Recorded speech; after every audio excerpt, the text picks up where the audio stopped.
तो बच्चों व्याकरण सिलेबस का चैप्टर 1 क्या बताता है?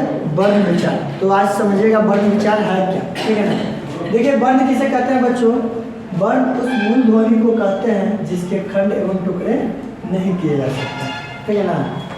वर्ण उस मूल ध्वनि को कहते हैं जिसके खंड और टुकड़े नहीं किए जा सकते हैं, ठीक है ना। भाषा की सबसे छोटी ध्वनि, भाषा की सबसे छोटी क्या है? ध्वनि। हम इसी ध्वनि को क्या कहते हैं? वर्ण कहते हैं, समझिए ना। ये सबसे छोटी ध्वनि होती है, उसको खंडित नहीं कर सकते हैं। जैसे देखिएगा ख में हलंत है क, च, अ, ई इत्यादि, ये सभी क्या है? वर्ण है। इसको हम लोग खंडित और उसको छोटा नहीं कर सकते हैं, ठीक है बच्चों। वर्ण भाषा की मूल इकाई है एवं प्रत्येक शब्द का निर्माण वर्ण से ही होता है, समझिए ना।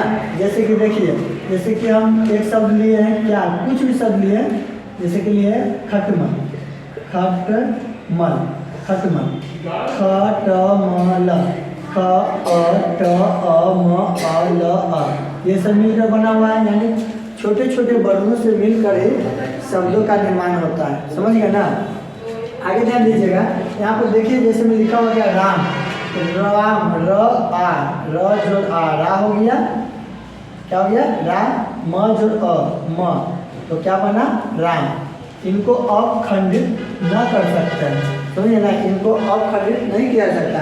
राम को बस र जोड़ आ जोड़ म जोड़ अ में तोड़ सकते हैं, इसके अलावा और इसको खंडित नहीं कर सकते हैं, ठीक है बच्चों। यही वर्ण कहलाता है। वर्ण उस मूल ध्वनि को कहते हैं जिसके खंड एवं टुकड़े नहीं किए जाते हैं, ठीक है। नेक्स्ट टॉपिक क्या है? वर्णमाला। इसको आप लोग याद कर लीजिएगा। वर्णों के समूह को वर्णमाला कहते हैं एवं किसी भाषा में समस्त वर्णों के समूह को वर्णमाला कहते हैं। कोई भी भाषा में, भाषा कुछ भी हो सकता है, हिंदी हो या अंग्रेजी हो, वर्णों को मिलाएंगे तो उसको क्या कहेंगे बच्चों? वर्णमाला कहेंगे, ठीक है ना। प्रत्येक भाषा की अपनी वर्णमाला होती है। जैसे हिंदी में अ आ ई ए, अंग्रेजी में A B C D, Hindi में टोटल कितने वर्ण हुआ है? 52। ये आप लोग याद रखिएगा, ठीक है ना। चलिए इसको नोट कीजिए। तो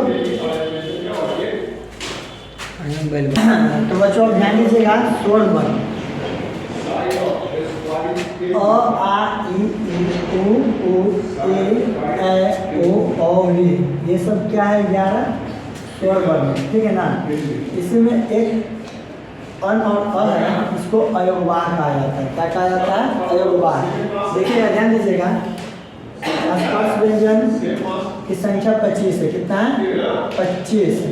क से म तक के वर्ण को कहते हैं स्पर्श व्यंजन, ठीक है। उसके बाद अंत अस्त व्यंजन, य र ल व, ये सब क्या है बच्चों? अंत अस्त व्यंजन। फिर क्या? उष्म व्यंजन, तालाब स, मूर्धन्य स, दंत स और ह क्या है? उष्म व्यंजन। इसकी संख्या 4 है, इसकी भी संख्या 4 है और इसकी संख्या कितना है? 25 है, ठीक है।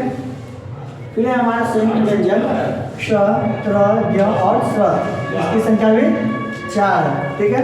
फिर गुण व्यंजन अंग और ड है, इसकी संख्या 2 है। ये सब व्यंजन के प्रकार हैं, ठीक है बच्चों। उच्चारण एवं प्रयोग के आधार पर हिंदी में वर्ण के 2 प्रकार होते हैं। कौन कौन? पहला है स्वर वर्ण और दूसरा क्या है? व्यंजन वर्ण। इसको बढ़िया से समझिएगा, स्वर वर्ण क्या और व्यंजन वर्ण क्या है। देखिए, स्वर वर्ण जिसका उच्चारण बिना किसी अन्य वर्णों की सहायता से हो जाता है, मतलब स्वतः हो जाता है, उसको क्या कहते हैं?